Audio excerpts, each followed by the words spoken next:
श्रीमद्भगवद गीता 15वां अध्याय।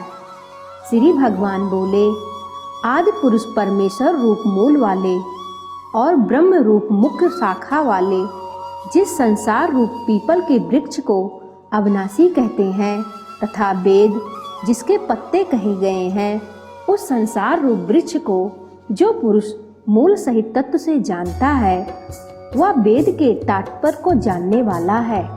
उस संसार वृक्ष की तीनों गुणों रूप जल के द्वारा बढ़ी हुई एवं विषय भोग रूप कोपलों वाली देव, मनुष्य और तिर्यक आदि योनि रूप शाखाएं नीचे और ऊपर सर्वत्र फैली हुई हैं तथा मनुष्य लोक में कर्मों के अनुसार बांधने वाली अहंता, ममता और वासना रूप जड़ें भी नीचे और ऊपर सभी लोकों में व्याप्त हो रही हैं।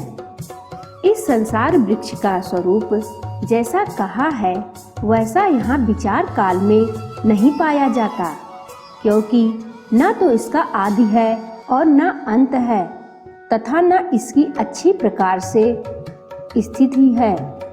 इसलिए इस अहंता, ममता और वासना रूप अति दृढ़ मूलों वाले संसार रूप पीपल के वृक्ष को दृढ़ वैराग रूप सत्य द्वारा काट कर उसके पश्चात उस परम पद रूप परमेश्वर को भली भांति खोजना चाहिए, जिसमें गए हुए पुरुष फिर लौट कर संसार में नहीं आते और जिस परमेश्वर से इस पुरातन संसार वृक्ष की प्रभृत विस्तार को प्राप्त हुई है, उसी आदि पुरुष नारायण के मैं शरण हूँ।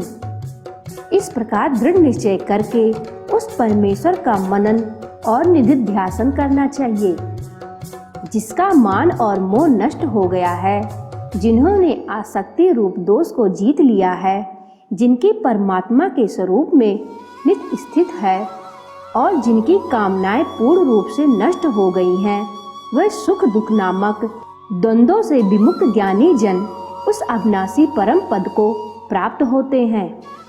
जिस परम पद को प्राप्त होकर मनुष्य लौटकर संसार में नहीं आते, उस स्वयं प्रकाश परम पद को न सूर्य प्रकाशित कर सकता है और न चंद्रमा और न अग्नि ही।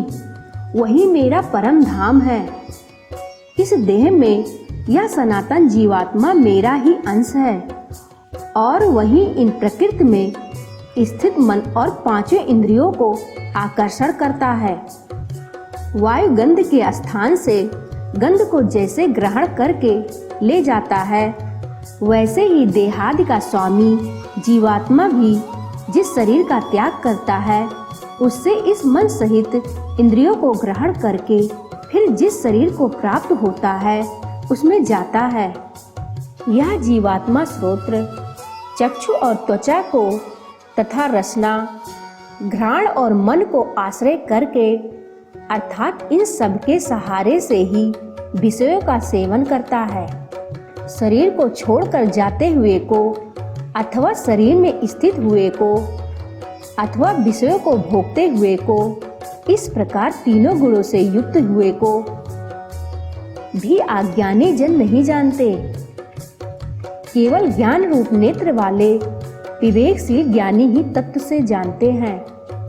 यत्न करने वाले योगी जन भी अपने हृदय में स्थित इस आत्मा को तत्व से जानते हैं, किंतु जिन्होंने अपने अंतःकरण को शुद्ध नहीं किया है, ऐसे अज्ञानी जन तो यत्न करते रहने पर भी इस आत्मा को नहीं जानते।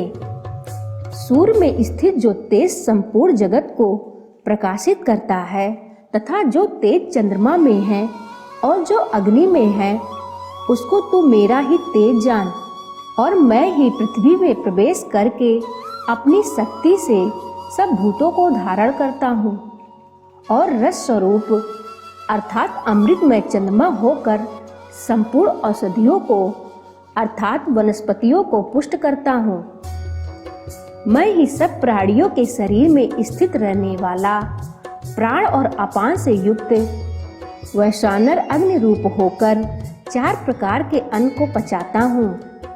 मैं ही सब प्राणियों के हृदय में अंतर्यामी रूप से स्थित हूँ तथा मुझसे ही स्मृति, ज्ञान और अपोहन होता है और सब वेदों द्वारा मैं ही जानने के योग्य हूँ तथा वेदांत का कर्ता और वेदों को जानने वाला भी मैं ही हूँ। इस संसार में नाशवान और अविनाशी भी ये दो प्रकार के पुरुष हैं। इनमें संपूर्ण भूत प्राणियों के शरीर को तो नाशवान और जीवात्मा अविनाशी कहा जाता है। इन दोनों से उत्तम पुरुष तो अन्य ही है, जो तीनों लोकों में प्रवेश करके सबका धारण पोषण करता है एवं अविनाशी परमेश्वर और परमात्मा इस प्रकार कहा गया है। क्योंकि मैं नाशवान जड़ वर्ग क्षेत्र से तो सर्वथा अतीत हूँ और अविनाशी जीवात्मा से भी उत्तम हूँ, इसलिए लोक में और वेद में भी पुरुषोत्तम नाम से प्रसिद्ध हूँ। हे भारत, जो ज्ञानी पुरुष मुझको इस प्रकार तत्व से पुरुषोत्तम जानता है, वह सर्वज्ञ पुरुष सब प्रकार से निरंतर मुझ वासुदेव परमेश्वर को ही भजता है।